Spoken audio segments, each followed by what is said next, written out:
નમસ્કાર. હવે ભાજપની હાર નક્કી.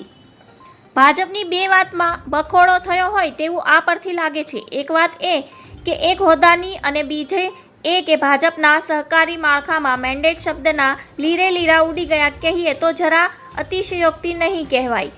ત્યારે ઇફકોની ચૂંટણી બાદ પ્રદેશ ભાજપ CR પાટીલનું નિવેદન સામે આવ્યું છે. CR પાટીલે પ્રતિક્રિયા આપતા કહ્યું કે ભાજપના જનતા પાર્ટીની પ્રક્રિયા રહી છે તે કોઈ પાસે એકથી વધારે હોદ્દો ન હોવો જોઈએ. છતાં રાજ્યમાં 2-3 એવા બનાવ બન્યા છે. દરેકને મેન્ડેટ આપે તે સહકારી ક્ષેત્રમાં ચૂંટણી લડે તે પાર્ટીની નીતિ રહી છે. વધુમાં કહ્યું કે લગભગ 350થી વધુ ઇલેક્શનોમાંથી 349 ચૂંટણીઓ મેન્ડેટ આધારે જીતી છે. કેટલાય લોકોના સહકારના નામે ઈલું કરતા હતા. અલગ અલગ પાર્ટીના મેળાપ સાથે ભારતીય જનતા પાર્ટીને નુકસાન કરતા હતા, જેના કારણે આટલી સીટો ક્યારેય જીતતા ન હતા. જો કે અત્યારે ભારતીય જનતા પાર્ટીના કાર્યકર્તા સહકારી સંસ્થાઓમાં કાર્યભાર સંભાળી સારી રીતે સેવા આપી રહ્યા છે, જેને માટે એ જ મેન્ડેટની પ્રક્રિયા સ્વીકારી છે.